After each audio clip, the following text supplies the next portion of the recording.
See how it goes. Sounds good. All right. Hello, everyone out there. Thank you so much. Happy Father's Day to everybody who is a father out there, or a surrogate father, or father-like figure. There's a lot more fathers than just people who have had children out there. I know that, especially in my life. I mean, I have my dad, and I have other people as well. So, everybody, happy Father's Day to you all. Thank you for taking time to spend with myself and Jim Matt. Jim is your technical title right now is Chief Science Officer at Rhinegeist. Is that correct, Jim? Mm-hmm. That's correct. I put in the title the OG Brewmaster or head brewer because we'll get into how Jim was the first employee there, but there is a new brewmaster or head brewer there, so we wanted to pay respect. So let's shout him out too right now, so we make sure we acknowledge that who he is. Yeah, that's Nick Bream. So Nick's been around for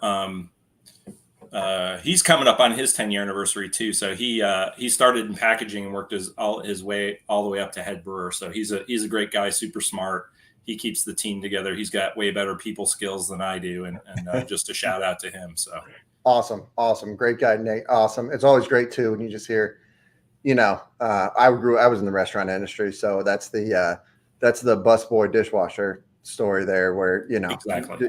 You just start at the bottom and you stay, and it says something. It says a lot about that person, and it says a lot about the company too, because the good companies do that, and they have people that grow with them, and the bad companies steer those people away, and they end up in other spots. I'm just speaking from restaurants, but I know that's true because I saw it happen a ton of times. So for sure, I've seen it happen in my industry as well. So yeah, he's probably a great guy, and it shows it's good company. So so Jim, I guess so. You found one of my videos just about griddling. This, full disclosure, I kind of put in there. This probably won't be a ton about griddling, guys, but this is kind of a selfishly Father's Day gift to me. I can't believe that Jim commented on one of my videos, and truth is what I was drinking in the video, which I got one. I think Jim has one now too. And it's one of my favorite beers. It's in multiple videos. And you didn't even it's in the thumbnail of one. You didn't even it wasn't that one. It was a different one you saw I was drinking it in. So I'm drinking a couple. And so it's just really cool experience to have somebody who created the beer be here. And you created it. We're going to go through your whole story. You created it before you were even at Rhinegeist, correct? If I read correctly on the website. Yes. Yeah. It was kind of a research and development project a little bit. But yeah, the whole, I'll go into that whole story about the whole concept behind it in a minute. But yeah, like truth's my baby. And I like to discuss that with people. And there's a whole rationale for brewing it. And we had no idea at the time it'd be over 50% of our sales. So that's, is that what it is now today? Yeah, it's about 50%. It fluctuates a little bit more, a little bit less, but it's definitely the mainstay of our portfolio. And the pharmaceutical industry, that would be their blockbuster drug, but fortunately truth isn't patented, so we don't have to worry about that. So we're in good shape.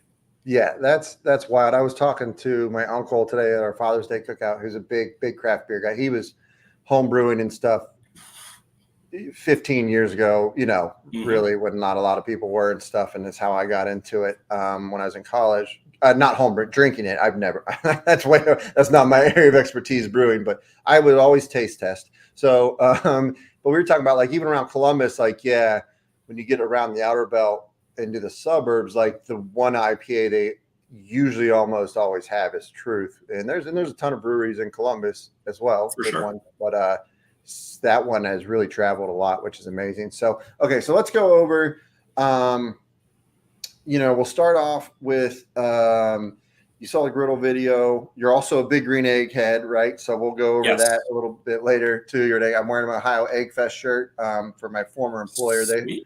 They host that once it's the July 27th in Columbus, or Obetz, which is just in Columbus. Great time for eggheads. All the money goes charity. 35 cook teams, all you can eat. It's great. So we'll go over that later too. But let's start with kind of your journey. I guess you were just a scientist, and how you started home brewing, and then we'll kind of go into how you got into Rhinegeist.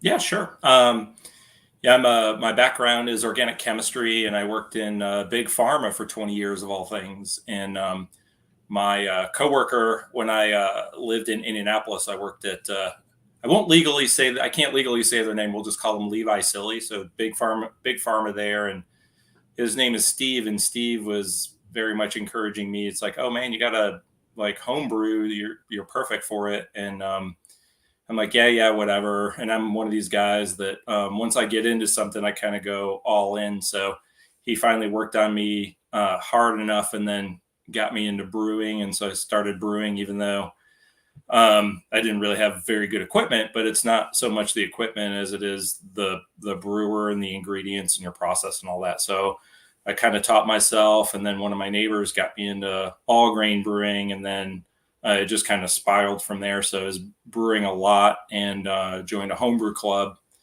in Indianapolis. And we were a group of 8 guys that were super passionate about it. And we actually won a lot of homebrewing awards during the time that we were in the homebrew club. And so some of us actually split out into the professional brewing realm, but that wasn't necessarily my intention, because I always thought to myself, it's like, there are thousands of guys out there that can brew better beer than I can, yada, yada. I was just never into like pursuing that as a job. And I was always also like, well, as soon as it becomes a job, it's no longer a hobby. And so always, that's kind of the line I towed until 2010, when my job was unceremoniously eliminated at that big pharmaceutical company. And so then I'm like, okay, now I got to figure out what I want to do when I grow up again. So I was kind of looking around at science jobs and all that. And there was a brewery down the road from me in Indianapolis called Sun King Brewery. And I knew the 2 of the owners there. And they were like, hey, you want to come like work in the tap room, work on the canning line? I'm like, I would love to do that. Just don't pay me, because you can't pay me as much as unemployment that I'm getting. So I just kind of worked with them. I don't know if that's legal to say or not, but statute of limitations is long gone. So yeah, no one's gonna see that. Yeah. So in September of 2010, they officially offered me a position to kind of get their lab up and running, because they didn't really have much of a quality program. And that's when I realized it's like, just because I'm not like this phenomenal brewer, I've got this like secret backdoor entrance into the industry by being a scientist. So in order to be that quality person, I had to touch every step of the process, going from brewing up through cellaring, up through filtration, cleaning kegs. I did all of that. And then little did they know, or they probably did know, and I didn't realize at times, like I was on the accelerating learning course for professional brewing. So I'd help grain out, and I do all the kind of grunt work, but I was loving it at the time. And, that job was phenomenal. And yeah, you're exactly right. That job was phenomenal. The only downside to it is I was at the time dating somebody that lived here in Cincinnati. So I was doing weekends here and then weekdays at Sun King. And so then there was a brew pub that was opening up on the banks here called the Moorline Lager House. And I applied for the brewer position there and got it. So moved here. I had previously lived here in Cincinnati from 90 to 96 for a different pharmaceutical company. So anyway, moved here. So that was more of a brew pub environment. Sun King is a production brewery environment. So I worked with brewmaster there. What year did you say this was? This was 2012. Okay. So we got that place up and running. I worked with brewmaster there. His name is Richard Dubé. I had beers with him yesterday. He's a great guy. He works heavily in Siebel and a bunch of beer education, that kind of stuff. So I was at the Moorline Lager House for about 14 months. And then my other hobby is coffee, as I mentioned you before. So I'm really into espresso. And I remember going to this coffee shop here and having just this amazing espresso and becoming good friends with the owner of this coffee shop. His name's Bob Bonder. And so he would be like, oh, how things going at the lager house? Like, yeah, it's challenging. The equipment's from China or all kinds of, it's always breaking, this and that. And he said, oh, I'm planning to open up a brewery. And I just laughed at him. It's like, yeah, I hear this like 1,000 times a day. Right. He goes, no, I'm really looking to do it. I'm like, okay, keep it on the back burner. He hadn't been funded yet or anything, but as time was going on, he was starting some fundraising and getting into it. And then my interest started to grow. And then he's like, yeah, we actually secured a brew house, a used one down in Mexico. It's a 20 barrel system. So a barrel beer is 31 gallons. So it's a pretty good size system. You said that the brand name is JV Northwest. And I kind of went like this because JV Northwest is the brand of brew house that I used at Sun King, their first one. Oh, so you're very familiar with it. Yeah. So I just, in retrospect now, I said Bob had me at JV Northwest. So it was like a steamroller. His business partner's name is Bryant Golding. He's kind of the marketing and sales guy, and Bob's the finance guy. So they were looking for that third leg of the tripod, some guy that knew about brewing. And I didn't really have a lot of confidence in myself that I could be the head brewer, but a bunch of people were saying, it's like, if you think that you're qualified for a job, you're probably, or if you don't think you're qualified, you're probably qualified. So yeah, they eventually worked on me. And then in March of 2013, I walked into the building that is at 1910 Elm Street. It's an old building that was built in 1895. It was actually the Christian Moorline bottling building. They rented 25,000 square feet of space, had glycol, electricity, steam boiler, all that kind of stuff. We had 4 fermenters to start. We had that 3 vessel, 20 barrel JV Northwest brew house. And then, so when they hired me in March, we were just I was brewing in my garage, not necessarily recipes that, would necessarily become the brews, but I wanted to try a bunch of different hop combinations that I thought would be good or not so good. So we kind of vetted that. Also, another kind of piece of this puzzle was I brewed this beer that was like a ridiculous on a commercial scale. We could just never do it because its cost of goods are so high, but it had like 7 pounds per barrel of hops in it in a homebrew thing. And Bob's like, I need some of this beer. I'm like, no, this is like my homebrew. Or like, he goes, yeah, I need like half of your stash. I'm like, why? He goes, just trust me. He was trying to pitch investors. So, and at that time, that was probably the best IPA I'd ever brewed. It like was double dry hop, but like it's, like I said, a ridiculous amount of hops. So right. The name of that beer is called Inspiration Island IPA. And the rest is history. They're all like the investors like, oh, wow, this guy knows his stuff. And so I assured Bob, it's like, we can't brew at this scale and commercially. And so, so that beer morphed into Truth down the road. So, yeah, so they hired me in March of 2013.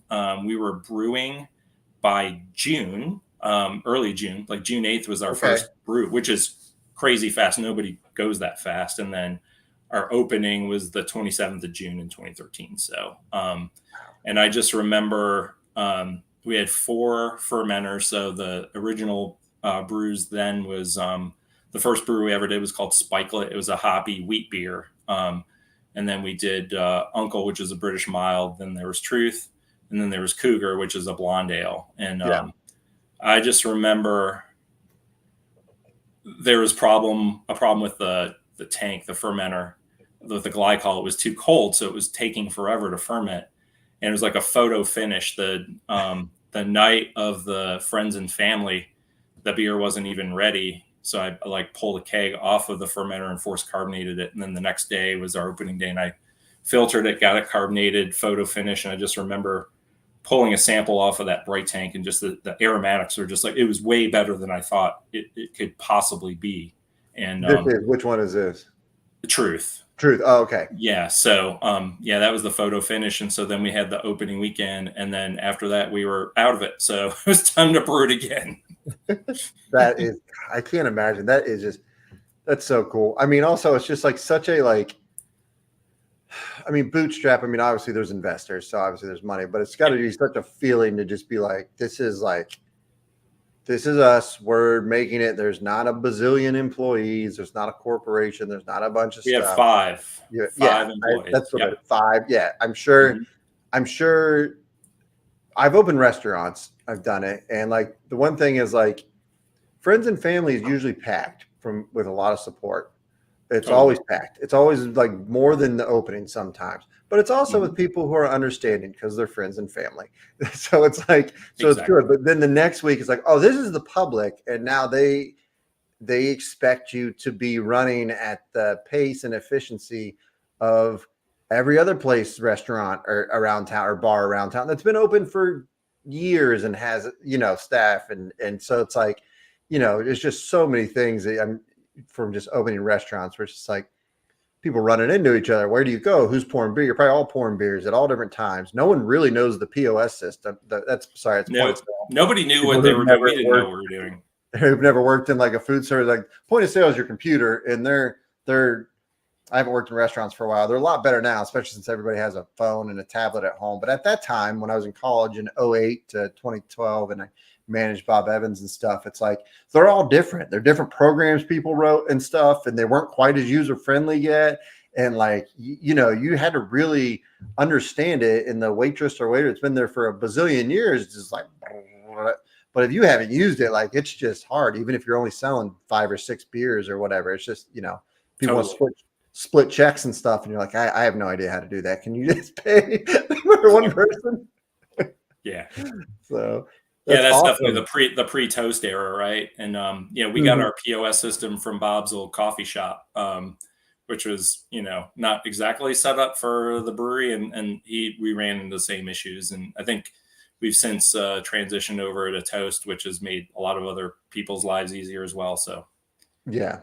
Yeah, it's crazy. So, well, that's super cool. I mean, that just you never know when you're talking to somebody, you know, Bob that owns a coffee shop that yeah, like you said at that time, you never know. it's blowing up. I mean, from my experience, the way I experienced craft beers, like I always market because I was in high school and college, and yeah, secrets out of the box, mom and dad. I drank a little bit in high school, but Didn't we all? yeah. So, but I mean, it didn't exist in high school. Not that I could have afforded it, but Right. that was straight Exactly. light beer. And then in college, again, not that I could have afforded, but it didn't exist. And in Columbus, it's like Natural Light is the at the time. I have no idea now what it is, but at the time, that was the Ohio State staple as far as the cheap Drink of beers go. choice.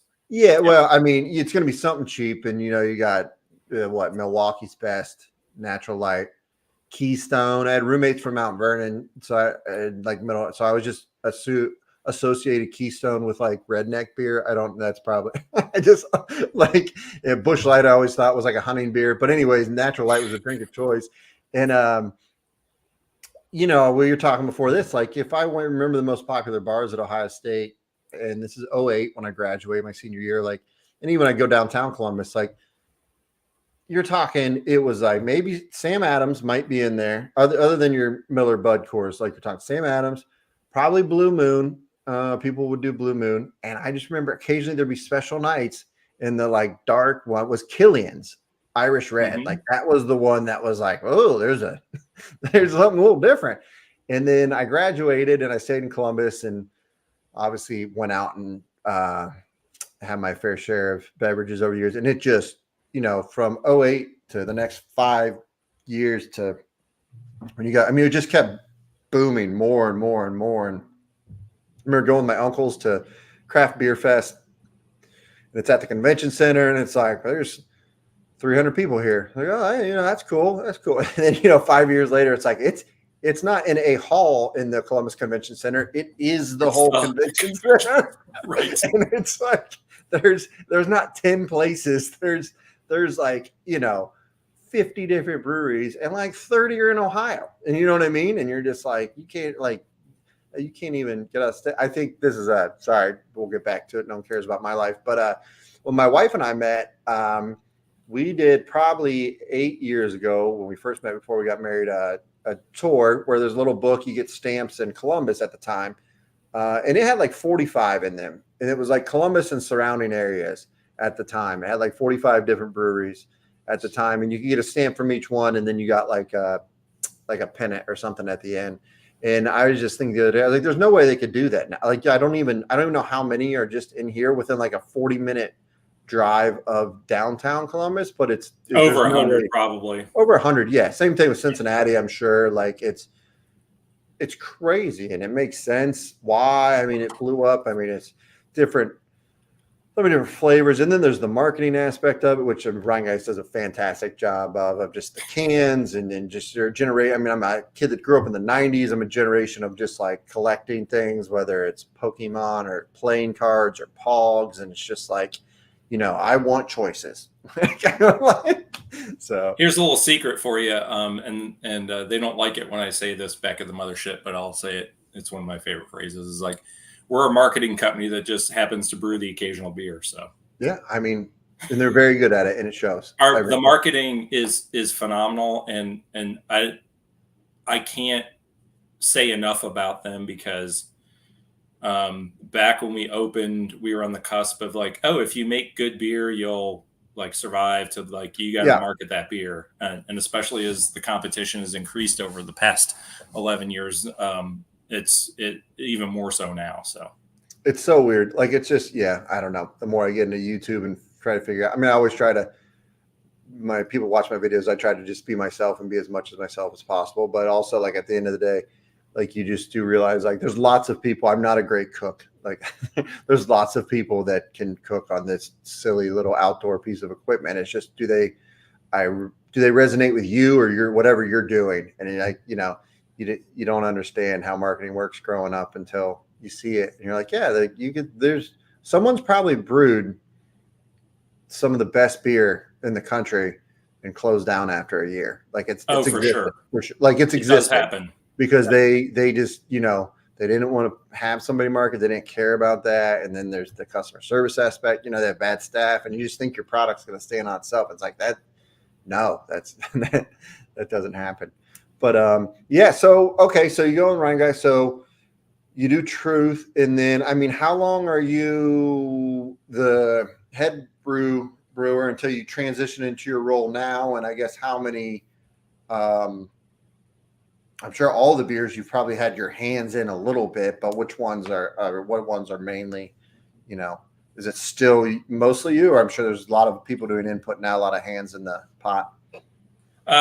Currently, all the recipes of the more recent beers are Nick and other people putting their. I mean, I definitely have my input, and if I want to brew a recipe, like for a 10-year anniversary last year, I'm like, this is what we're doing and all that. But so once we opened in 2013, around June, and then by the end of 2014, we had produced, in the year, full calendar year, 10,000 barrels of beer. So that's pretty massive.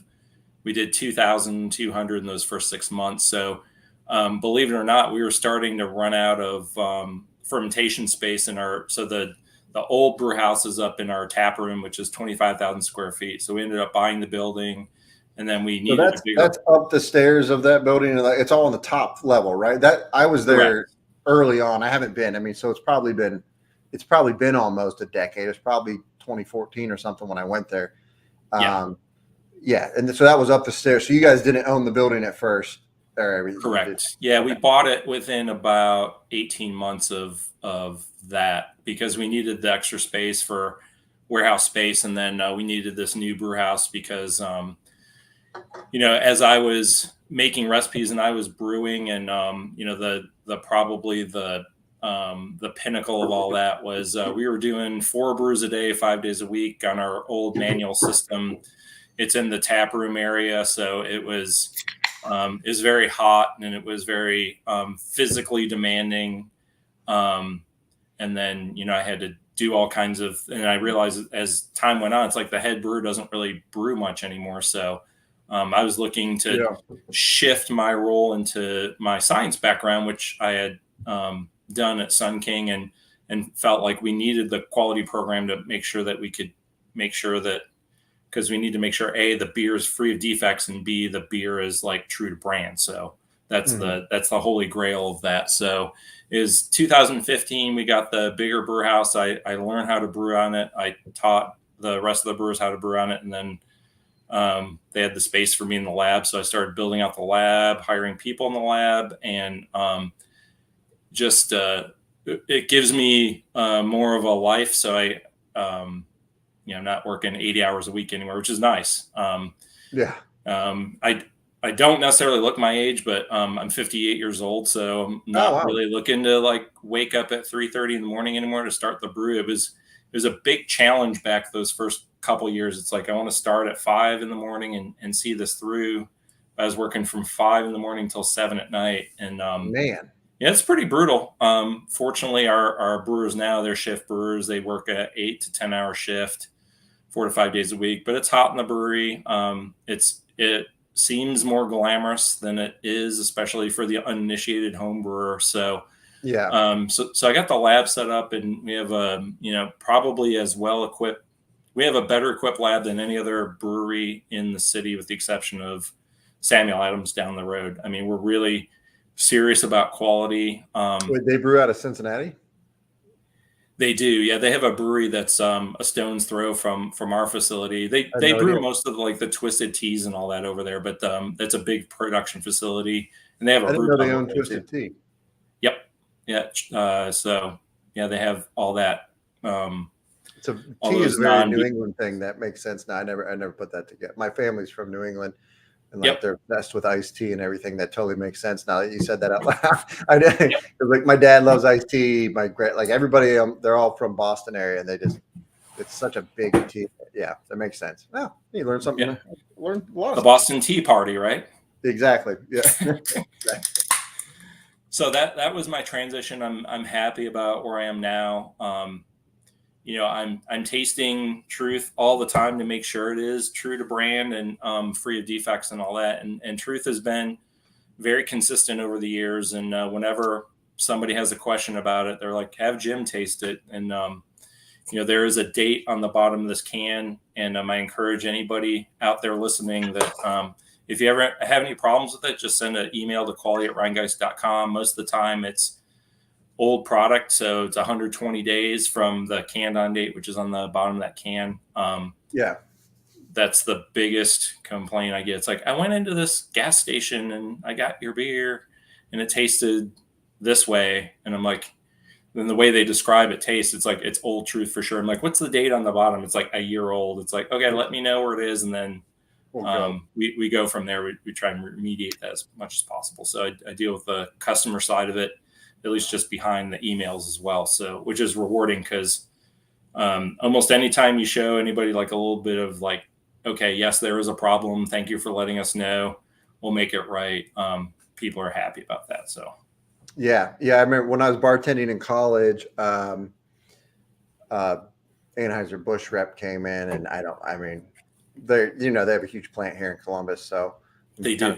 Yep. I'm surprised I only saw them once, but yeah, I know we used to roll through and buy kegs when we were in college. That's where we got our kegs from. But anyways, and I was bartending, and he's like, this, and he ordered a Bud Select, and he's like, tasted it, and he lifted it up and looked at the date. He's like, this is really old. I was like, yeah, no one drinks Bud Select, man. Like, I don't, I've been here for like a year and a half. Like, this is, he's like, oh, well, we're really pushing it. I was like, you can push it all you want. I'm just telling you right now, I've been bartending here my entire life of college.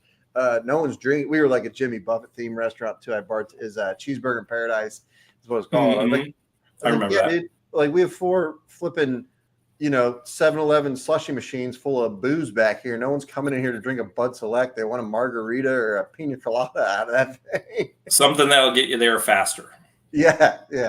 But yeah, it's fun. Yeah, I mean the date that makes sense, where you never know where you're sending it to, and that local spot or whatever small little carry out somewhere may just doesn't move it. Or man, this is off track too, but like there've been times too when it felt like I was single-handedly influencing the buying power of like some carry out, because they're just like, I keep buying the same thing. You know what I mean? I keep trying truth over and over. They're like, well, it keeps going. And then one day I just like moved and stopped going to that carry out, and they're like, oh, no one's buying it. It's like, yeah, well, I was getting it every Thursday, and I was the one buying the 12-pack, and maybe I was the only one. So it's like, and then they can't get rid of it. So that's super interesting. So yeah, so you went from, head brewer, and then you said Nick was, when did he take over again? And you went into the more scientific? It was, let's see.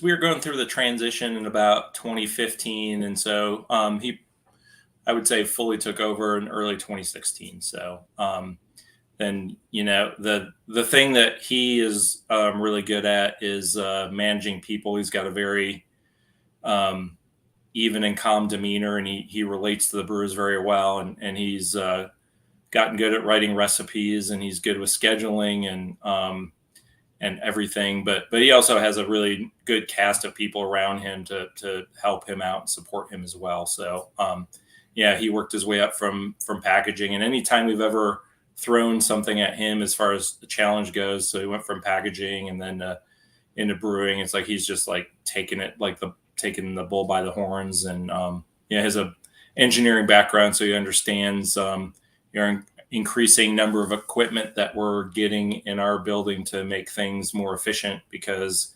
so our building now, we're full. We can't put any more fermenters in the building. We can't put any more fermenters outside the building. So the only way we're going to be able to increase our production is to increase our efficiency, unless we build a new facility, which isn't really something that we're interested in doing right now. But Right.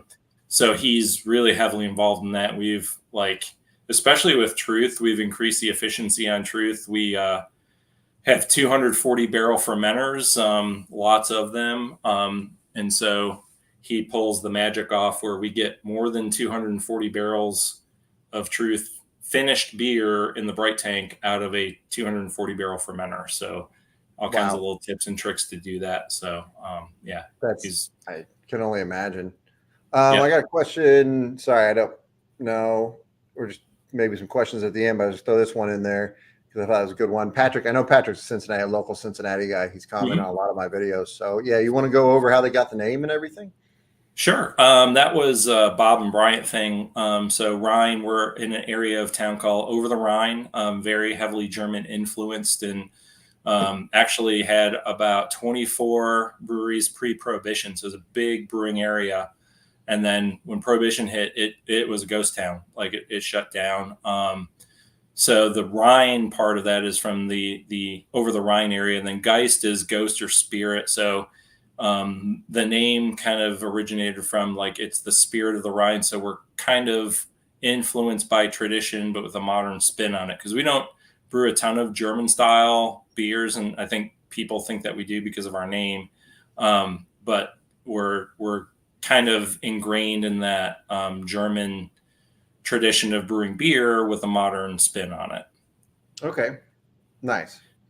That's good. I'm going to take that one down there. So, so now you're kind of moving over into the scientific role. I mean, it just keeps, when I looked at the company, I just can't believe, because I drink it, but I don't keep up with it, how big it is now. How many states is it in?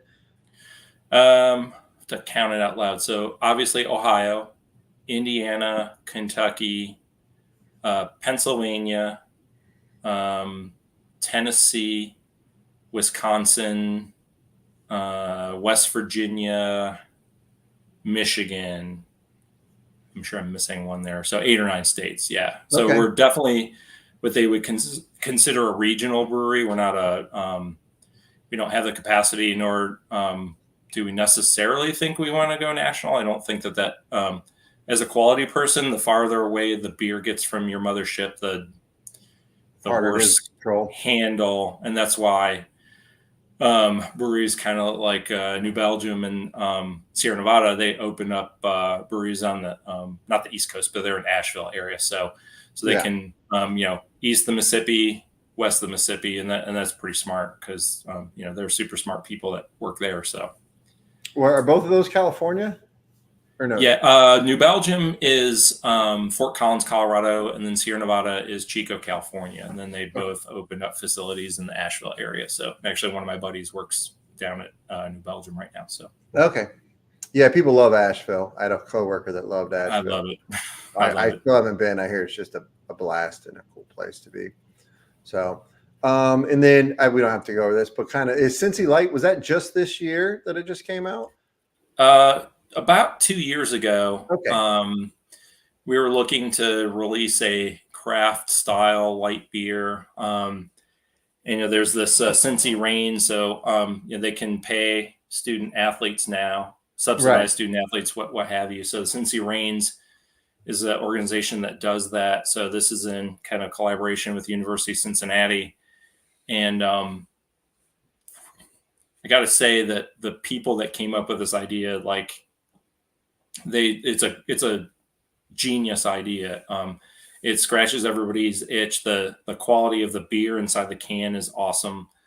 The whole story behind that is awesome. And then we had a hard time keeping it on shelves in the early days because we weren't brewing as much of it. Because I look at my my sheet that tells me what's brewing in the tanks, and 90% of it's truth. And now it's like a good 5, 6, 7 tanks are Cincy Light. So that's good. Really? Just to get that is taken over. Is it may not be our number 2 seller because Bubbles sells really well, but Cincy Light's way up there. So Yeah, when Bubbles, from a Columbus perspective, not that it's a gender specific beer by any means, but when Bubbles came out in Columbus, Ohio, there's up the road, you couldn't go to a bar and there wasn't a girl not holding a Bubbles for like about the first year. And it was, I mean, everyone drank them too, but it was just like that thing came out like gangbusters. It felt like up here as well. That beer ale, I mean, it really scratches that itch for people that aren't really into drinking beer. And we never really went down that seltzer road for a number of different reasons. But yeah, Bubbles was originally a cranberry and peach cider.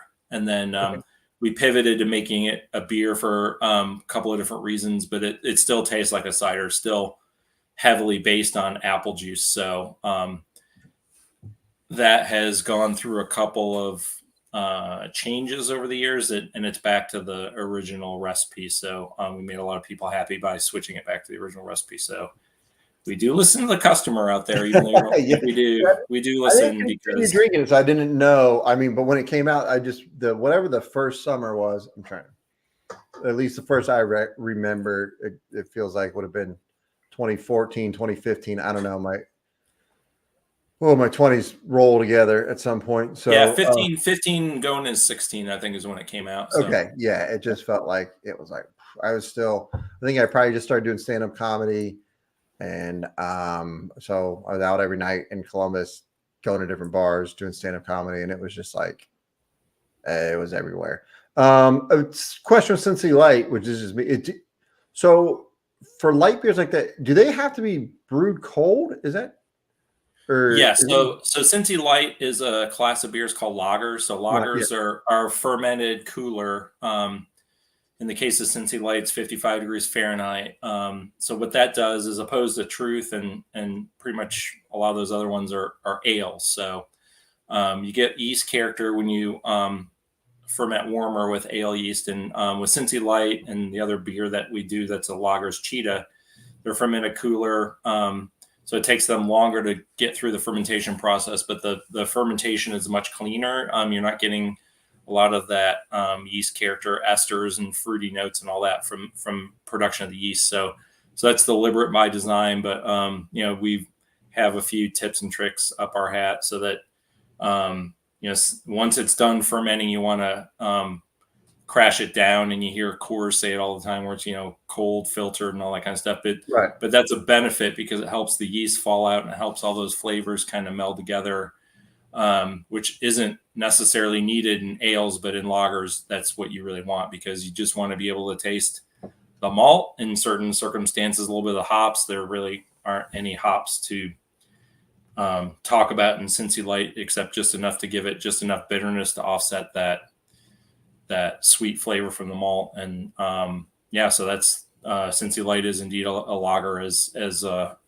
most what they consider light beers are. So yeah. When I was doing comedy, I used to run shows at a brewery in Columbus. They bought an extra plant, and they bought another facility that was small. It was right by where I lived, and then they bought another one. It was called I doubt you know. It was called Four Strings, and it was here. I know about them. Yeah. Oh, do you? Okay. Yeah. Mm-hmm. So they were like right at the beginning. They were one of the first couple doing it. And I lived around the corner. So I ran a comedy show at their original spot, the tap room. Then they bought the new spot. And I was under the impression that it was for that reason they needed to brew cold. And then that's when they released like something similar to Cincy Light, like Columbus themed light beer. You know what I mean? And Hilltop Lager, I think is what it's called. But Yeah, then they just shut down. I don't think they were paying taxes, but Yeah, I knew the brewmaster there. His name is Larry Horowitz. So he doesn't tend to want to talk about it. So understandable. I Yeah, and don't I'm press not. him. I shouldn't speculate because I don't know. But and they were very Um, nice. And when they they're let me very run a nice. comedy show there for a year, Mhm. so I really appreciate that. And it was right around the corner. And if you can run your own comedy, do your own whatever art, and give you a free tab and walk home, that was a good part of my life. Excellent. So that was great. But yeah, that's why I asked about, because that was my understanding was why they got the new facility was because they needed it to brew it cold. So yeah, that's super interesting. So, but it makes sense. Like I was saying, like with I mean, even though the rise of craft beer and stuff through the country since the past whatever 15 years or so, it's like, but like I can only speak in the Midwest, and for us, and when you were in Indy and Columbus, and since Columbus is the same as Indianapolis and Cincinnati, it's the same place, Pretty much the same. but Similar. there's still that like there's always going to be that light beer demand, as we were talking earlier, of like when I'm cooking on the griddle, like I love my IPAs. Which, oh, by the way, I switched over to Surf Hut, so this is Yeah. Yeah, that's a hop. beer called Surf Hut because it uses a hop in there that's fairly new. And I don't do it as often anymore, but I used to go out to Yakima Valley where they grow the hops and do hop selection and all that. And then haven't been since COVID. I actually almost got trapped in New Zealand doing a hop trip during COVID, but that's a whole different story. But yeah, so Surf Hut uses a hop called Sabro, and Sabro is very unique, and you get this like coconutty kind of character to it, and so that really comes through in that beer. And it's just like that hop stands on its own as being unique in its flavor profile. Yeah, I would have just said something fruity, but when you said coconut, now I'm like, yeah, I taste the coconut on the back end. Like I'm using my Jedi mind tricks on you. There you go. Exactly. Tastes Yeah. like coconut. Tastes like pineapple. Yeah, exactly. It's like a pina colada beer, like I was talking about. Yeah, exactly. That's kind of the intention of that one. But with a lot of hops on the back end. But that's right up my alley, so I'm okay with that. No, I agree with you on the whole, like. Oh yeah, sorry, the light beer thing. Yeah, it's just but it's not going to go away. Football, like it's not. Golf course, it gets hot. Like, and everything has ebbs and flows. And I'm sorry, I'm going to go on a kick here. Like where one of my least favorite things about everything, like cooking and beer, which are two of my favorite things, is pretentious. Is anybody that's pretentious about it, and that just drives me bonkers. And because I love craft beer. I feel like I graduated college and have seen the whole ride, like as it's blown up and slowed down. It's not slowing down. I don't think it's going anywhere.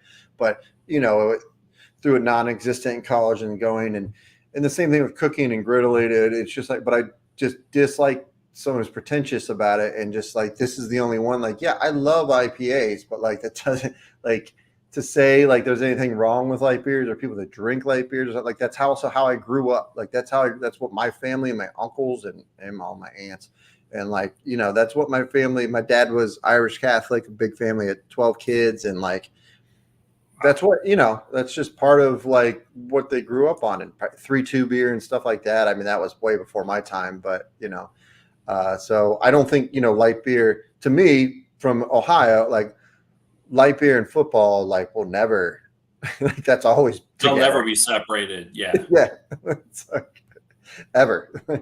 And you mentioned the ebbs and flows, and the term I like to use is the pendulum swinging. So, for a long time, it was like, who could make the biggest, baddest, highest alcohol IPAs? And it's like, but people, the public, realize it's like, yeah, I can probably drink one of those, but then when I go home, I'm probably drinking something else, a Cincy Light or whatever. And so then like the pendulum is swung back toward, for me, I'm a classic styles guy. So give me any of those classic English styles or, one of my very favorite styles of beer of all time is a Pilsner. So a German Pilsner, a Czech style Pilsner. They scratch that itch for hops, but they're not super high in alcohol, and they're really well balanced between malt and all that. I still love to drink my IPAs, but if I'm going up to bar for a shift beer at Rhinegeist, chances are you'll probably not see me order a Truth, just because I've been doing sensory profile on Truth pretty much the whole night, and I'm just looking for something up there that's a little different, be it lower alcohol, something that's in limited supply. We have a pilot brew house over at our Spring Grove facility, it's a separate facility that we built for refrigerated storage. Basically, that's our distribution center, more or less. So we have a pilot system over there, which we can brew 7 barrels of beer at a time. So we can get like 12, 13 kegs to service the tap room. So we just recently did a collaboration brew with one of my former coworkers. His name is Mitch. He moved to Abu Dhabi. He helped open up a brew pub there. I went over there during my sabbatical. We brewed a beer, and given the fact it was my sabbatical, it's a Bohemian style Pilsner called Checked Out.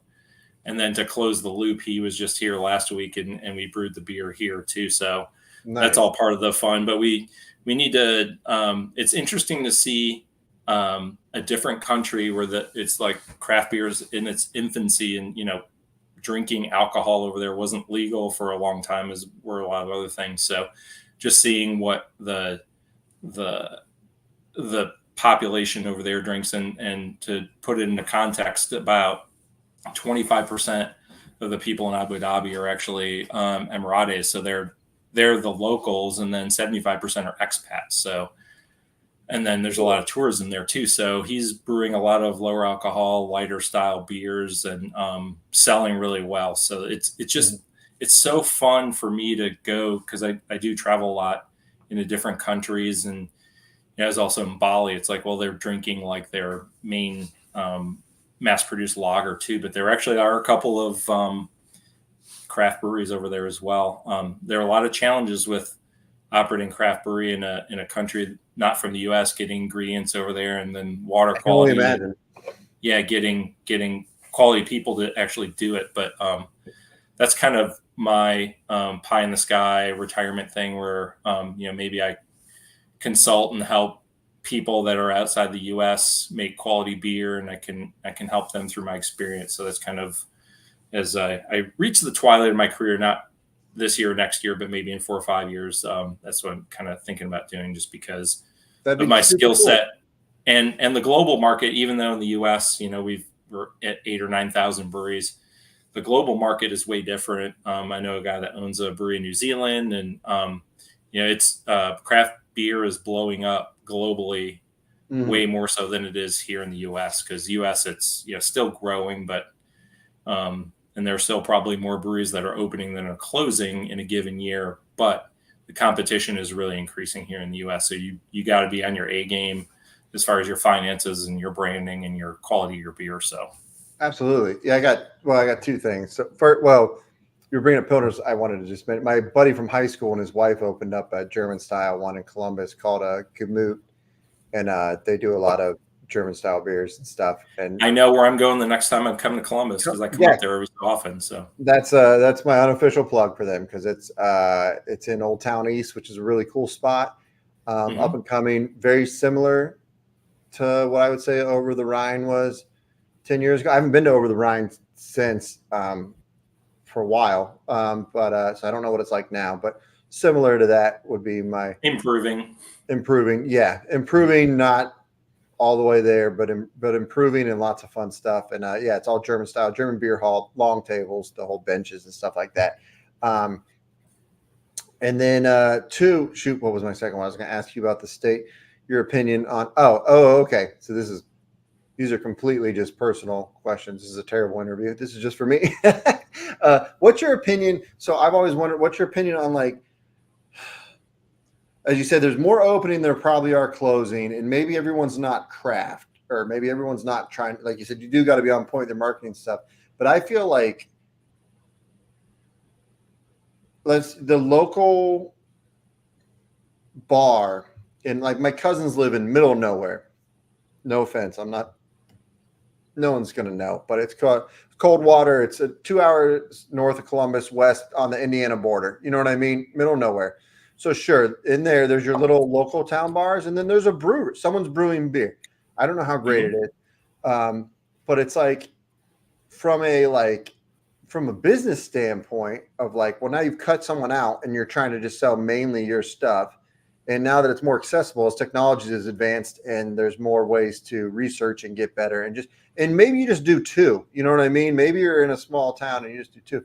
Like, what do you feel like? It feels like the local bar or local restaurant more often than not now is brewing beer, even if it's one or two. Do you think that is something that is sustainable and that we will continue to see and that'll just be the norm going forward? Or do you think they're trying to do it because it's a trend and we'll go back to seeing like just so-and-so's gastro pub and they're bringing in everybody's stuff around town?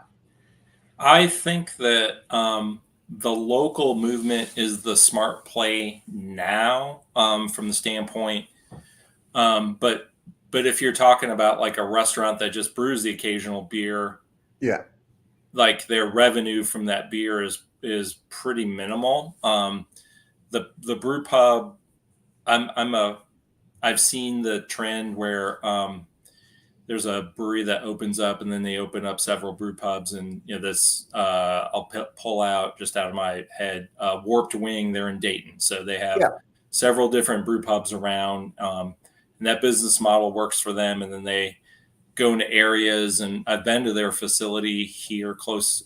They're in Mason, which is north of here, but like, so they're in the burbs, so they're kind of targeting the burbs and the families that want to take their kids out, because from our standpoint, we're located over the Rhine. So you gotta, like, if you're living in the burbs, you gotta go down to our facility and hang out. And so I think it's beneficial for breweries to target areas that don't necessarily have a brewery there or a craft brewery. But also it can be risky being in the middle of nowhere. But it just depends. It varies by region. Like there's a brewery out in Wyoming. They're Melvin Brewery, so they're kind of in the middle of nowhere. They have a production brewery, and they started as like a one barrel system in a Thai restaurant in Jackson Hole, Wyoming. So that's an awesome story. So Pretty Bird is one of my favorite beers that we have right now. So yeah, it's a pale ale, so it's not quite as high in alcohol as an IPA. So yeah, it's delicious. I just dropped it on the floor. So whoops. Yeah, I always wondered that, and that's just a personal. I cook on the griddle, and that's my YouTube thing, and I just went full time trying to make YouTube work. I grew up in the restaurant industry. I grew up, I worked in there, and then that was my job out of college, and that's where I was at until I went to the retirement field. So I've always interested, and then yeah, it's just why I asked. I was always curious because it just seems to get bigger, and I was just always.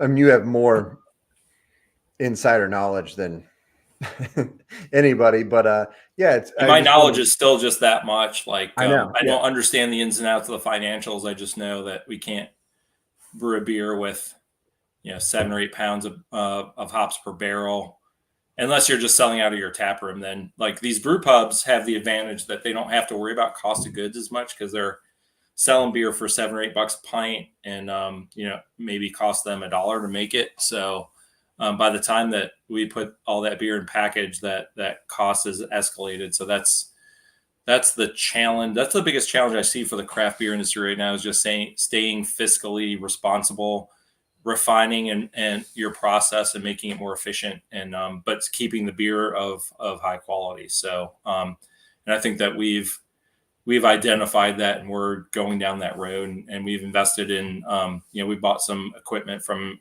Guinness auction. There's a Guinness facility that went out of business in Baltimore, so we got a bunch of stuff for pennies on the dollar that's really helping our process a lot. So having somebody smart and savvy to kind of run that ship, and our vice president of operations, his name is Cole Hackbarth. He's super smart on that. He used to work out at he came to us from Portland and Los Angeles, so he's always looking for things like that, and he's grateful to have him around to kind of keep. He's the captain of the ship pretty much as far as the operations go. So Yeah, I mean it's still a business, and like I don't, I don't know. I'm not running a business, but yeah, there's so many similarities. I was in restaurants, and to see restaurants, and it's just like I don't know how to run a great restaurant. I mean, I never was perfect or anything, but you see a lot of people that want the idea to run a restaurant, and this I want to make everything that I can think of, and it's like, well, there's You still can't cost. do that. Like there's still cost. Like I don't know. Like I'm not. I don't know if people see this or not. It doesn't matter. No, in Columbus, no. I just saw somebody locally did like a Father's Day sub that was like surf and turf with like ribeye and lobster claw on it, and I was like, I don't even know what you're selling that for in Ohio. Right, I especially the don't know how lobster you're claw. making money. Then to Yeah. make money, I don't want to know what price this sub is. Like this is I can't insane. Like afford it. no, just because you can do it doesn't mean you should do it. And it's great. I just feel like I'm 30. I'll be 39 in August, but we're Yeah, just a man. generation of millennials it is great. It's wonderful. Like I'm currently for 2 months now cooking on the internet for a living. I don't know how long this will last, but it's an amazing opportunity to have. But also, then I think sometimes people get into it, and I see food trucks and breweries and stuff, and it's like you're still running a business. Like you still got to run a business. It's harder to get it. It's easier to get into, and it's great that we're like in a world now where it's like follow your dreams, do what you want, but you're still running a business. Like you were talking about, like trimming the fat and bringing everything. Like that's always part of it. Like that's part of it, and it's um, that's the difference between brewing the beer you brewed in your garage that he showed to investors and truth. Like Yeah, those are two different beers. I mean, they're close. It's they're close. the grandchild of that, if you want to call it that or whatever. But at some point, you still you gotta make the money. So, Exactly.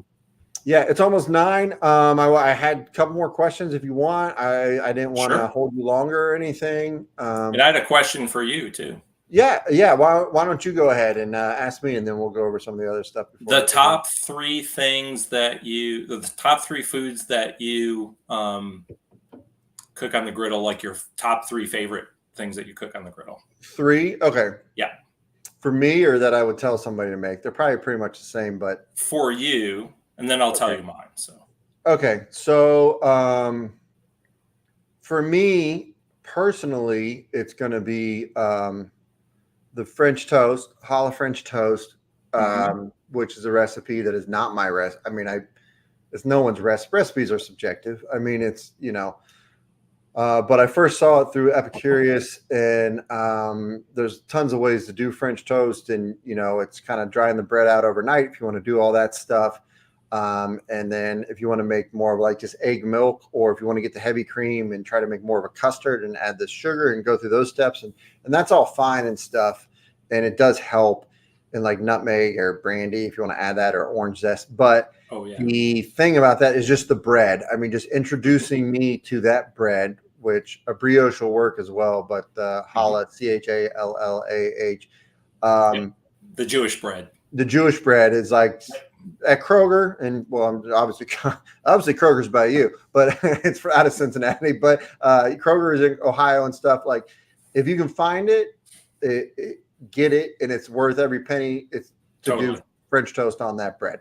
If you have a local bakery or a Jewish bakery, they probably will have it. And I don't always have it at Kroger. I'm sure there's probably, I'm not Jewish. I'm not aware. I'm sure there's Jewish holidays. When I do find it, I'm sure there's a reason that I don't know. Like there's something coming around, but it's worth every penny. You cut it thick. It's dense. It holds the egg. So even if you do your like mom's basic egg milk vanilla extract recipe, that's 100%. That bread will change your French toast life immediately. Even if you don't do all the bells and whistles and stuff like that.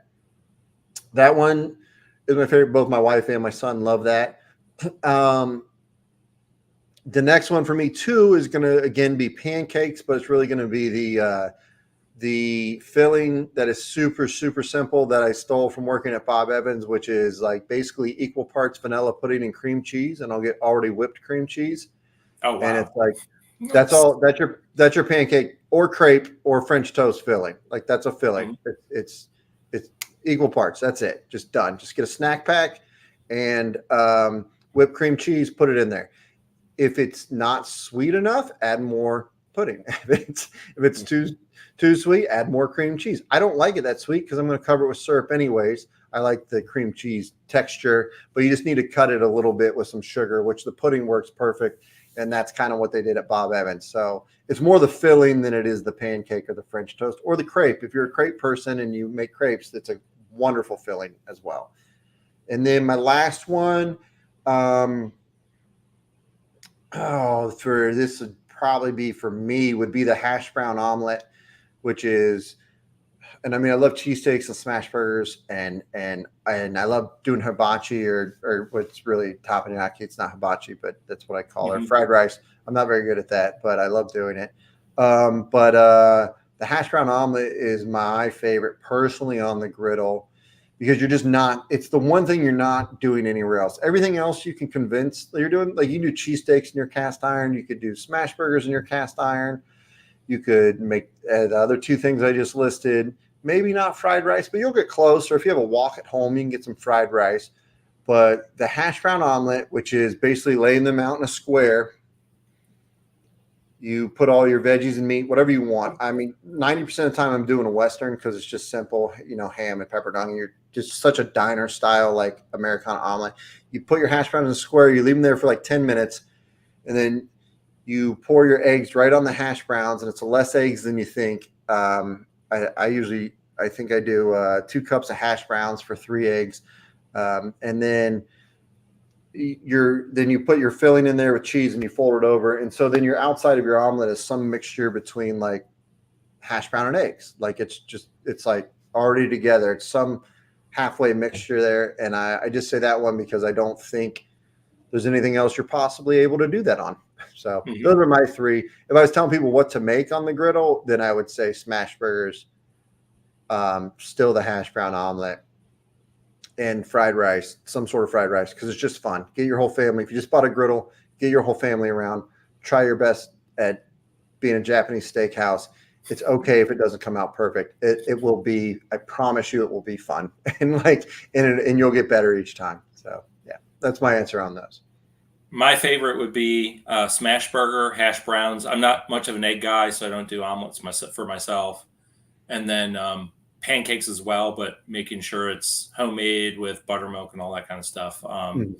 As for fried rice, I've got a hand hammered wok that I bought at a restaurant supply house about 25 years ago. So it's super well seasoned. And so I use that on my old homebrew burner, which is 100,000 BTU. So I can really kick up the fried rice in that thing. So yeah. See, I haven't got into. I want to get into wok so bad. Yep. So I've got a couple of them. I got one for that's flat bottom for our induction burner, but I've got the main one for that I put in the garage for the big burner. So that's so much fun, and like the flavor out of there is like incomparable. Whenever I cook in it, my wife's like, "Oh, this is just so awesome." There's that wok flavor. It's like, yeah, because it's 15 years old and it's like well seasoned and like it's the best. So I want to do it. So I mean, it's there's so many things. So like just.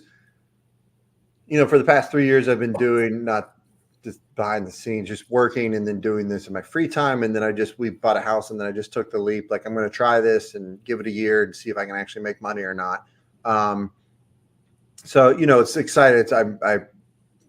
I'm not a super religious person, but I feel very blessed with the opportunity to do this once in a lifetime thing. Like, kind of similar to, like you'd never thought you'd be able to start a brewery and do that stuff. So, but because of that, I also feel like this is not the season of my life to experiment and move into other forms of cooking, that I just need to hone this craft and make this work. So for sure. I'm not complaining, but there are so many things that like, man, I want a pizza oven really, really bad because they're getting more and more popular. And I want to, and that just gets to be an expensive hobby that like, you got to pick your battles. The time out of like, learning how to do this and be the person that like when someone has a question about the griddle, like whatever it is, like I can answer it. And that's so But one day I will have a wok similar to yours that is extremely well seasoned and I can break out for the special occasions and do, because it just seems like so much fun. So That's you have kind an of like egg what too? I'd love to do. The big paella pan. It's like I don't have one of those, but Some same guy just background. commented for like, we had a back and forth yesterday on my video. He like 5 or 6 comments about how he does paella and like about doing it on the griddle. And I'm like, I have no idea, man. I don't know. That's out. That's over. I don't know if you could, but he's explaining the process. I don't know, it was emails. He was emailing me. It was very nice. And he's like, I love doing it in the house. You really just let it sit, but also like my wife hates the way it smells. I'm like, yeah, like, because it's like, I mean, it's the giant paella pan, and like, Yeah. I guess you create the crust on the rice. So like, you just don't. What do you? I think you start with the protein, then you put the rice in raw with the liquid, Yep.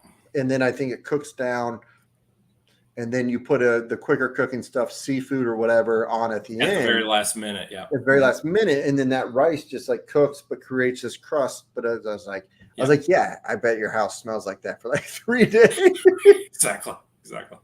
But it sounds so fun. So, but yeah, but yeah. Do you want to talk about the egg a little bit, or do you want me to go ahead and do the rapid fire questions and wrap up? I don't want to hold you too late here. I'll talk about the egg a little bit. So, yeah, that was a piece of equipment that I had been drooling over. And like I said, when I get into a hobby, I go like pretty much head first. So I was kind of looking at getting one. Then I know a guy that does this. It's essentially like an Iron Chef style competition in Indy. And this was a good 14, 15 years ago. And I was paired up with a guy from the restaurant industry, and we like did our best, and we came in second. So I didn't win the egg, but as this whole thing is going down, the MC is like, but Jim gets an egg anyway because his fiance bought one for him because she got this screaming discount deal from when I worked at Sun King. She's like, Okay. yeah, my fiance works at Sun King, and she got for like half price. And I'm like, geez, so she really is into me. But at the time I was commuting, so I left the egg here. So I'd come on the weekends and cook her You have a Thanksgiving large? eggs. Sorry. I have a large, yeah. Yeah. Okay. And actually I have 2 now. My wife wanted to buy me one of the big green egg tables, but she found a guy that was selling the table and the large green egg and all the accessories for half the price of what the table would cost alone. So we bought that, and so we've been trying to sell the other one. So, yeah, it's been great. I've done pizzas in it. I've gotten my most famous dish, I guess famous is my family comes in for Thanksgiving, and I'm not much of I like turkey and all that, but I like to do a unique style Thanksgiving. So I get a prime rib roast and I smoke it over applewood on the green egg, and that's our Thanksgiving dinner. And I use the DigiQ, so it's got a probe in the meat and it's got a probe on the egg, and it tells you when it's done. You pull it off, let it rest for 30 minutes, it's good to go. So my uncle who I was telling you about, was homebrewing, 20 years ago, and his big egg head. He had an egg then too. He's just big inspiration for me, and he's a fantastic cook. He does a prime rib every Christmas they're on the egg. Phenomenal. It's just hard. You can't beat it. Nope. He's he's gotten so much better over the years. He's way better cook than I'll ever be. But now, everything's from scratch. So he does a horseradish, sour cream from scratch, and you don't need anything else. You just don't need anything else with it. It's just like, definitely not. It's so good. It's worth that one meal. That one, and I've heard people when I worked at the store. So my previous job, we were, like I said, we're the biggest dealer in Ohio for big green eggs. Single store dealer. Like if you added all the Ace hardwares together, they sold more than we did. But there's a single store and a privately owned. They were the biggest dealer, and a lot of people doing beef tenderloin too is another one. Mm-hmm. A lot of guys would do on Christmas, and they would say you smoke it, take it off, let it rest, let that just open it wide up, and then throw it back on there, minute per side, and then you're just you're just slicing off pieces, and it's like, and the good part is sure, the thinner parts at the end are more well done for those people, and by the time you get to the middle, you're like medium rare, and it's like perfect sliders, whatever you want, it's just perfect. So it's a crazy flavor. So, okay. Well, we went a little over our time. I'm just going to hit you with a couple questions and we'll be done if that's okay with you, sir. Perfect. Sounds good. Bring it. Appreciate it. Okay. So we're going to try to stick with the griddle. First off here, you said you don't eat eggs. What is your favorite diner meal? If you're going to a diner anywhere in the country, what are you ordering? It doesn't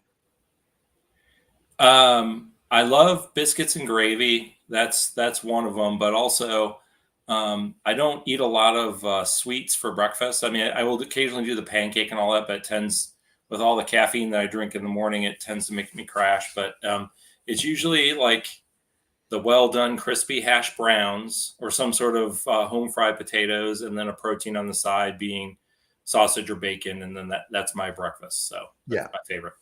The potatoes, which I love diners and working in diners and stuff, but the potatoes from a flat top, they're so good, but also like you can just get down a rabbit hole, people talking about how they want them done and how a certain diner has done them. And like, you don't even know if you can recreate it. And it might be the same thing, but everyone's so unique. You know what I mean? You're like, their flat top's 30 years old and this is the way they do it. And they boil them the night before, or they pop them in the steamer, or they put them on a flat top, they take them off and they drop them in the fryer. And you're like, I don't even know how they got to this consistency, but potatoes at a diner are such a like unique thing that you can't even, people ask they're me, all like, different.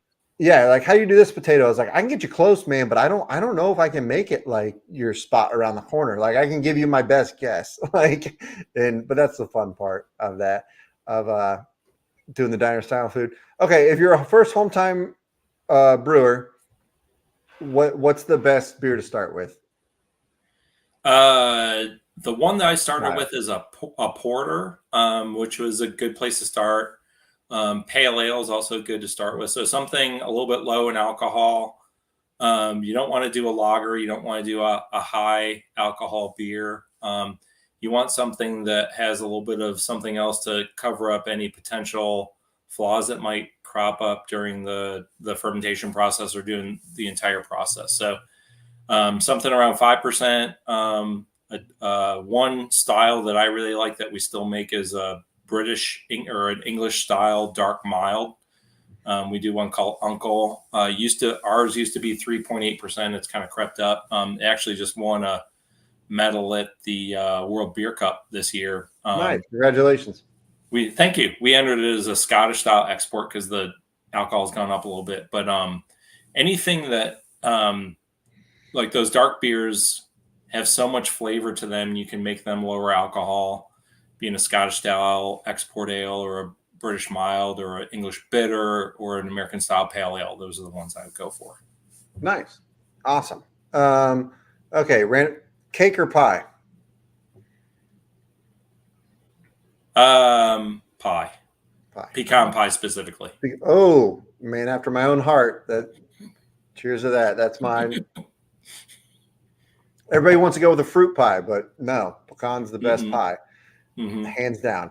But also, I'm not a huge coffee drinker, but pecan's also the perfect pie to go with a cup of coffee. So I feel like that might be the bitterness and the sweetness offset one another. So that and cheesecake. From working in the industry and when food, if you come in at 6 a.m., like I worked in retirement communities, and there's leftover cheesecake from the night before, it's really good with your morning cup of coffee. It's very, very good.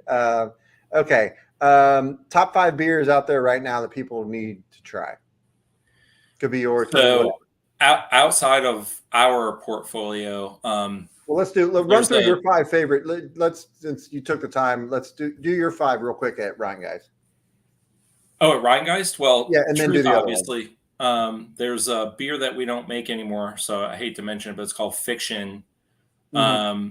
There's a Pilsner that we used to brew called Puma. There's a beer that we won a medal with at Great American Beer Festival last year called Kiwi the Bird. So it's a New Zealand style IPA. And then the 5th one would be Sabertooth Tiger, because that's our OG Imperial IPA. Nice. And then what are yours like outside of Rhinegeist then? I'm I'm drinking any of the Pilsners up at High Grain, just up the road from me. Uh, Cleveland Brewery, I'm sure you're familiar with, Fatheads, their Yep. Headhunter. Yep. I've had It's that. extremely Great. good IPA. If I'm not drinking Truth, I'm drinking Headhunter. There's a brewery in Colorado, Denver, Colorado, called Bierstadt Lagerhaus. They have a slow pour Pilsner, Mhm. which is outstanding. There's a brewery down in Asheville called Zillicoen. They're an all lager brewery, so their Pilsner is awesome. And then Firestone Walker is a pretty famous brewery, so I'll put them up there. And then their Pivo Pilsner. So there's a theme here with Pilsners. So Yeah. those are all extremely good beers. So Nice. Nice. Okay. Final question. I'll let you go. This is a silly one, but I've always stole this from one of my favorite interviewers at a local radio station here. Would you rather fight 100 duck-sized horses or one horse-sized duck for your life? I'm better one-on-one, so I'll go for the horse-sized duck. The big duck that 'Cause can fly. I might be able to kind of like maybe dodge and weave it, but like I always feel like if you're in that situation, anything small, if there are enough small things, they'll take you down no matter what. It Yeah. may take You a will. million years to take me down, but they'll take me eventually. So Stamina will come into play. So, all right. yeah, Well, thank you so much, Jim. I really appreciate it. We're going to go ahead and end the live stream. Thank you guys so much for watching. I appreciate everybody hanging out.